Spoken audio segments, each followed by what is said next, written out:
kembali lagi bersama saya Pramita Yolan dari SKM. Saya merupakan penyuluh narkoba ahli pertama dari BNNK Cetamiang. Pada kesempatan kali ini saya ingin memperkenalkan media komunikasi informasi dan edukasi dari BNNK Cetamiang, yaitu podcast Bersinar. Nah, pada kesempatan kali ini podcast Bersinar episode pertama ini kita akan membahas antara remaja dan narkoba, khususnya bagaimana agar generasi penerus bangsa tidak menjadi korban penyalahgunaan narkoba. Nah, jadi sebelum itu saya mau menjelaskan dulu sedikit tentang data mengenai Survei Nasional Penyalahgunaan Narkotika pada tahun 2021, di mana jenis kelamin perempuan di kota dan desa mengalami peningkatan angka prevalensi dari 0,20% menjadi 1,21%. Dan rata-rata usia pemakai narkotika pertama kali berkisar antara usia 19 sampai 20 tahun. 88,4% memperoleh narkoba pertama kali dari teman. Nah, makanya untuk saat ini kita kedatangan tamu dari generasi milenial nih khususnya ya. Dan tentunya teman-teman kita ini memiliki prestasi. Nah, jadi hadir bersama kita di sini ada Aida, hai, dan Habib, hai. Yang mana keduanya merupakan siswa Sekolah Inspirasi Aceh Tamiang. Boleh dong dari Aida dulu ya untuk memperkenalkan diri. Halo teman-teman, nama aku Aida Sasmita, usia aku 18 tahun. Aku alumni dari SMA Negeri 1 Kejuruan Muda. Dan insya Allah aku menjadi mahasiswa baru Universitas Syekh Kuala di Fakultas Hukum. Dan saat ini aku aktif sebagai remaja milenial anti narkoba dan juga alumni dari Sekolah Inspirasi Bangsa. Oke, Aida, keren ya Aida ya. Apa tadi Sekolah Inspirasi Bangsa. Oke, sekarang dari Habib, boleh dong perkenalkan dirinya ke sobat Bersinar kita. Hai, nama saya Maulana Habib, usia saya 16 tahun dan saat ini saya masih menjalani pendidikan di Mandua Aceh Tamiang. Dan sama seperti Kak Aida, saya juga merupakan bagian dari remaja milenial anti narkoba BNK Aceh Tamiang dan juga merupakan alumni Sekolah Inspirasi Aceh Tamiang. Oke, keren nih masing-masing. Nah, jadi kan pada podcast kali ini kita mau bahas tentang antara remaja dan narkoba. Nah, jadi kakak sebelumnya ingin tahu dong menurut pendapat kalian mengenai remaja zaman now. Nah, kalian ini kan juga merupakan generasi milenial zaman now, remaja zaman now. Gimana sih menurut pendapat Aida dulu deh? Gimana pendapat Aida tentang remaja zaman now? Oke, baik Kak, terima kasih. Jadi kalau menurut Aida kan Kak, gimana sih tentang remaja zaman now gitu ya? Sebelum bahas tentang gimana remaja zaman now, kita semua tahu ya kan Kak, bahwa remaja itu adalah masa dimana kita lagi bingung-bingungnya, masa dimana kita lagi cari jati diri ya kan. Cari jati diri ya. Terus dan di masa remaja ini kan masa peralihan ya dari anak-anak menuju ke dewasa. Dan tentunya di masa remaja ini banyak banget Kak problematika yang kami hadapi. Bener kan Bib? Ya, contohnya kayak ya pembulian, terus tekanan dari teman sebaya, terus kayak masalah pertemanan, percintaan, pendidikan gitu ya kan. Bisa ketinggalan ya. Iya, nggak bisa ketinggalan dong pastinya Kak. Dan di masa zaman sekarang ini remaja, kalau menurut Aida kan Kak, yang pertama itu remaja zaman sekarang ini adalah remaja yang menganggap bahwa gadget itu adalah segalanya. Benar banget kan? Benar. Karena kayak ngapain itu gadget gitu Kak. Begitu bangun tidur yang pertama lihat itu gadget gitu. Ketika ngumpul bareng keluarga ya sama gadget juga. Bahkan ketika reuni atau nongkrong bareng teman gitu kan, ngajak nongkrong tapi ketika nongkrong itu semua tuh pada pegang gadget masing-masing gitu. Dan itu salah satu permasalahan juga ya bagi remaja di Indonesia. Dan selanjutnya dari yang Aida lihat sih Kak, remaja sekarang itu adalah remaja yang suka ikut tren, ya apa-apa ikut tren, bahkan ketika trennya itu tuh nggak dia banget gitu, tapi tetap diikutin demi nggak sesuai sama dia juga tetap ikutin tetap diikutin demi dapat pengakuan dari orang lain gitu kan. Padahal sangat memaksakan ya kita lihat, tapi kayak memaksa dan nggak cocok sama dirinya sebenarnya. Dan itulah remaja saat ini. Dan selanjutnya remaja saat ini juga pastinya remaja yang suka ngeluh dan manja gitu kan.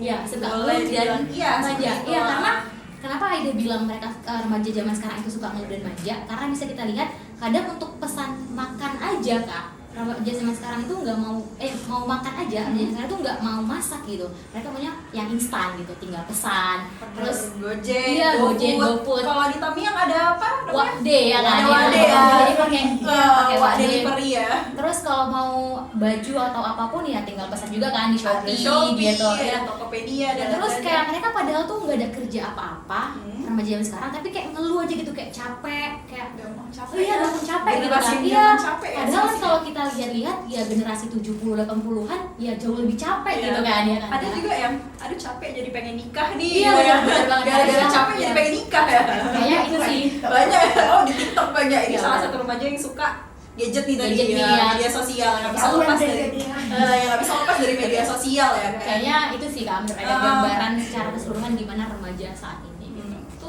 bagus ya pendapat dari Aida. Ini sekarang dari Habib deh. Habib nih kan cowok nih, pasti beda pendapatnya biasa daripada cewek kan. Gimana nih kalau dari Habib? Kalau menurut Abi sih Kak, kalau kita bahas generasi sekarang ya, generasi muda ya. Kalau kita bahas generasi muda, kita lagi bahas banyak hal. Kalau kita bahas tentang peradaban, kebangkitan, dan tentang kehancuran pun kita sedang bicara tentang anak muda. Kebangkitan dan kehancuran itu ada di tangan anak muda gitu ya, menurut pendapat Habib ya. Jadi itu boleh lah ya dari Habib. Sekarang kita boleh kakak mau nanya nih tentang pendapat Aida dan Habib tentang narkoba dan remaja. Jadi dari segi siapa dulu nih? Dari Habib dulu deh, tentang narkoba ini gimana? Narkoba yang sering kita dengar di media lah ya. Kalau menurut saya itu kayak sesuatu yang mengerikan, bisa menghancurkan anak muda. Karena kita lihat yang jadi targetnya itu banyak anak muda. Karena kalau masih usia muda ini usia pemakai dia tuh bakalan jauh lebih panjang daripada usia dewasa gitu. Jadi untuk menjadi sasaran mereka juga ya. Padahal anak muda ini adalah aset bangsa ke depannya. Kalau benar banget. kita bayangkan kayak di mana nanti kalau semua anak muda dah pakai narkoba, nanti bupati kita pakai narkoba. Iya. Dari Habib nih, sekarang dari Aida dong. Gimana pendapat Aida mengenai narkoba? Iya, narkoba. Ya sama yang kayak Habib bilang tadi, kita tahu semua bahwa narkoba itu adalah musuh terbesar bagi bangsa kita ya kan.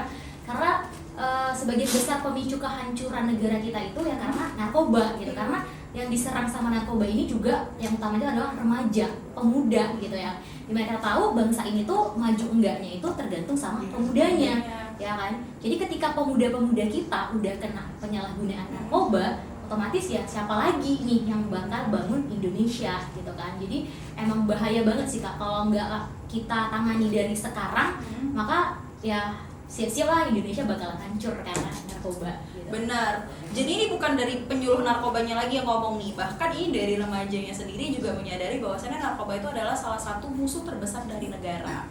Nah, jadi pernah nggak sih ada kasus di sekitar Aida Habib atau orang sekitar atau orang terdekat lah malahan yang menjadi penyalahguna narkoba? Boleh ada nggak ceritanya sedikit dari Aida dulu deh, pengen tahu. Kalau Aida sih Kak, kalau dari orang terdekat, teman atau keluarga sih alhamdulillah nggak ada ya Kak. Alhamdulillah. Nggak ada yang melakukan penyalahgunaan narkoba. Cuma dulu masih kelas 10 Kak, masih kelas 1 SMA, Aida pernah gitu jumpa sama adik-adik ya, kayaknya usianya sekitaran mungkin 8 atau 9 tahun gitu. Terus dia main di depan sekolah Aida, dan dia tuh pegang botol aqua ya, aquanya segini lah ya kan Kak. Dan itu tuh isinya bensin, terus dia hirup gitu.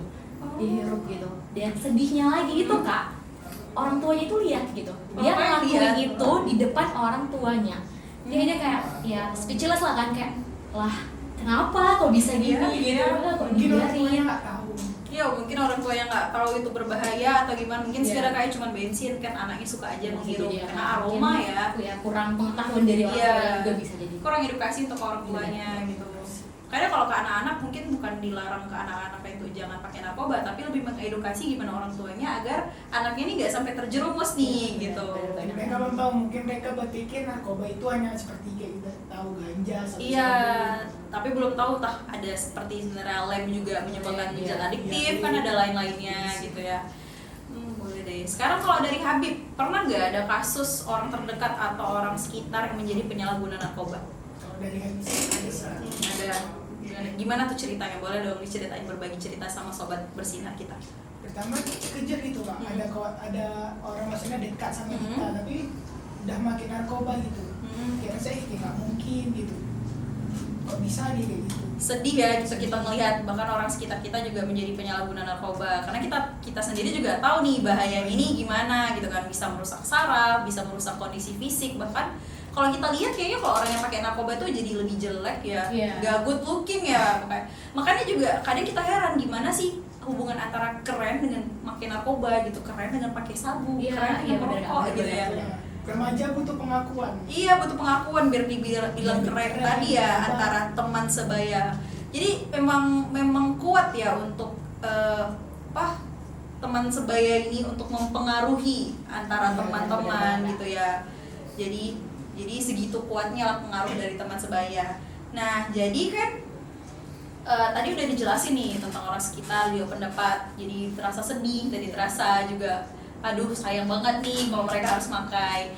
Nah jadi kakak juga mau tahu nih, gimana sih peran kalian Aida dan Habib untuk memerangi narkoba?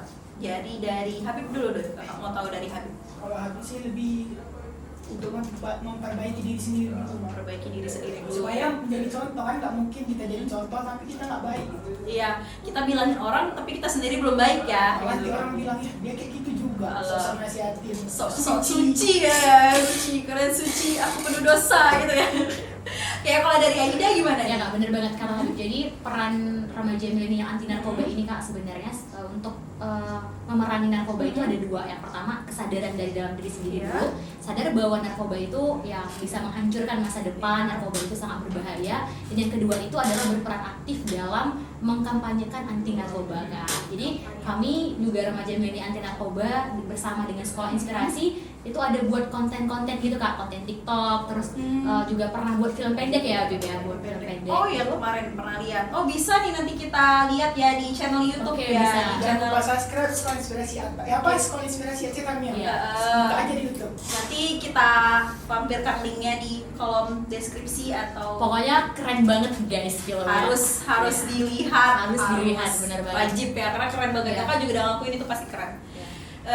Oke, jadi tadi kan udah bahas nih tentang peran kalian nih. Sekarang kakak juga mau tahu dong tips and trick gitu, tips and trick ala Aida dan Habib agar terhindar dari narkoba. Dari tadi Habib ya, udah sekarang dari Aida deh. Oke, kalau dari Aida yang pertama itu sebagai remaja, gimana sih caranya supaya kita itu bisa terhindar dari narkoba ya kan Kak? Yang pertama itu remaja itu harus punya kemampuan problem solving ya pemecahan masalah ya, benar banget. Karena terkadang remaja itu kenapa sih mereka pakai narkoba gitu? Karena dalam kehidupan remaja itu kan banyak banget masalah gitu kan, problematika dan di sini nih masalahnya itu mereka nggak tahu gimana cara nyelesain masalahnya. Nah sehingga mereka larilah ke narkoba. Maka itu kemampuan untuk memecahkan masalah ini sangat penting banget kak buat remaja gitu. Terus yang kedua tips dari Aida itu kita harus sebagai remaja teman-teman harus meningkatkan self esteem dan self confidence. Banget gitu kan. Keren banget. Ya, karena Kak Rahman Rizky ya, kami di Sekolah Inspirasi itu selalu diajarin gimana caranya kami untuk meningkatkan harga diri dan kepercayaan diri kak. Karena kalau remaja udah punya harga diri dan kepercayaan diri yang tinggi, otomatis mereka akan berani untuk mengatakan tidak pada narkoba. Iya benar banget. Kita juga harus punya tempat cerita yang pas. Nah terutama gimana kita bisa bercerita itu dengan orang tua, orang terpercaya. Kenapa sih harus dengan orang tua? Agar kita juga bisa membangun komunikasi yang baik dan hubungan yang baik juga dengan orang tua gitu. Nah tadi dari Aida, sekarang ala Habib dong, gimana tips and triknya terhindar dari narkoba? Mungkin tadi dari jawab Kak Ida, tadi nih apa nih Kak? Ini trik dari kita nih Kak. Kalau dari saya sih mengisi kegiatan itu dengan kegiatan positif. Karena dengan kegiatan positif pasti kita udah nggak mikir lagi, oh mau lari kemana, mau menyelesaikan masalah kemana. Karena dengan kegiatan positif itu disitulah kita bisa mengontrol diri kita. Dan yang paling utama sih menurut Habib itu memperkuat iman. Karena kalau iman kita ada kuat, tak mungkin nggak kita mikir untuk makin narkoba. Karena kita udah tahu itu salah. Kita udah tahu mana yang baik dan benar dengan iman diperkuat tadi ya. Karena itu aja udah pasti dilarang oleh agama manapun pasti akan melarang menggunakan narkoba, karena narkoba itu sendiri tidak baik ya untuk kesehatan kita gitu, tubuh kita. Nah tadi kan udah masuk nih tips and trick. Jadi kan tadi juga cerita tentang gimana lingkungan sekitar, teman gitu. boleh dong dikasih tahu ke sobat bersinar kita, mana tahu sobat bersinar kita ada yang punya anak remaja juga kan, ada yang remaja, bahkan ada yang menuju remaja, mungkin ada anak SD kali, anak usia dini ya, yang lagi nonton podcast kita ini. Jadi kasih dulu tipsnya tentang cara memilih teman agar tidak salah pergaulan gitu. Boleh dari Aida dulu deh. Jadi untuk teman-teman, gimana sih caranya agar kita itu tidak salah pergaulan? Dan gimana caranya untuk kita memilih teman yang baik gitu ya? Ada 3 kalau tips dari Aida. Yang pertama, carilah teman yang taat beribadah gitu kan. Dan terus yang kedua, kita harus cari teman itu yang punya akhlak dan karakter yang baik. Dan yang terakhir, kita harus cari teman itu yang mendukung kita untuk terus berkembang. Karena 3 hal ini penting banget supaya kita tuh nggak terjerumus ke hal-hal yang tidak diinginkan. Ya, terjerumus hal negatif. Ya. Karena yang mendukung kita, ya kita itu bisa maju juga karena teman Orang sekitar terdekat. orang terdekat kita ya. Salah satu orang terdekat kita ya juga teman tadi ya. Gimana kita memilih teman. Kalau kita mau jadi baik, ya kita pilih teman yang baik gitu. Tadi kan dari segi Aida, ada lagi Kak Aida mau tambahin? Kayaknya itu aja deh kalau Itu aja ya. Jadi sekarang Kak mau nanya ke Habib, coba gimana cara memilih teman agar tidak salah pergaulan? Kalau Habib gini sih Kak, punya prinsip boleh berteman dengan siapa saja, tapi ambil yang baiknya, buang yang buruk. Ambil yang baik, buang yang Buang buruk. yang buruk, betul. Kalau bisa pun kita, kalau ada teman kita yang buruk, kita yang menjadi contoh yang baik. Ya, kita juga bisa menjadi orang yang bermanfaat nggak ya? Bermanfaat untuk orang lain gitu. Nah, sekarang kakak mau tanya sebelum penutupan ya, pesan kalian untuk generasi milenial yang mana generasi milenial ini sebagai penerus bangsa nih? Gimana? Menurut dari Aida dulu deh. Oke, pesan buat teman-teman ya Kak. Boleh? Jadi pesan Aida buat teman-teman Indonesia, khususnya teman-teman di Kabupaten Aceh Tamiang, kita harus ingat selalu bahwa negara ini hanya mengharapkan kita. Satu-satunya yang dapat bisa diandalkan adalah kita sebagai pemuda Indonesia. Jadi janganlah sia-siakan hidup kita hanya karena narkoba. Ingat, masa muda itu cuma sekali, maka jadikanlah masa muda kita masa yang berarti. Oke, dari Aida, sekarang dari Habib. Kalau mau dengar nih dari Habib nih. Oke, boleh juga kasih pesan. Kalau dari Habib sih, jadilah remaja yang sukses. Oke, emang remaja bisa sukses? Bisa dong Kak. Gimana tuh? Kan kalau seringkali orang pikir tuh kalau sukses tuh harus punya penghasilan 10 juta per bulan, dapat Ya. rumah, punya segalanya lah Kak. Padahal itu kayaknya definisi sukses menurut calon mertua tuh. Oh, coba calon mantu idaman ya. Padahal kalau kita dapat bermanfaat untuk diri kita, untuk orang banyak, itu kita sudah menjadi remaja yang sukses. Luar biasa kali nih ya, dari adik-adik kakak, dari Aida, dari Habib. Yuk kita beri applause dulu untuk kita semua. Nah, jadi Sobat Bersinar, tadi kita udah dengar bincang-bincang kita dengan Aida dan Habib. Nah, jadi narkoba sendiri sudah pasti harus kita perangi dan kita basmi bersama-sama, bahkan sampai ke akar-akarnya. Nah, pada saat ini korban penyalahgunaan narkoba sendiri sudah merambat di berbagai kalangan usia, tidak hanya orang dewasa, remaja, bahkan juga sudah merambat ke usia dini. Nah, jadi demikian. Sebelumnya kakak jadi punya sedikit pantun, nggak pantun sih, mungkin sedikit kata-kata ya. Tanpa perlu narkoba untuk meraih jati diri, teruslah beraksi meraih mimpi. Jadilah generasi bijak berprestasi, agar kelak hasilnya bisa dinikmati. Oke, boleh gak ya? Boleh ya? Boleh saya. Nah, jadi sekian untuk podcast kita kali ini. Semoga kita ada kesempatan, jadi kita bisa bertemu di bincang-bincang kita yang lain dengan pembahasan yang lebih seru lagi. Jadi kurang lebih saya mohon maaf. Jadi sekian dulu ya, wabillahi taufiq wal hidayah. Wassalamualaikum warahmatullahi wabarakatuh.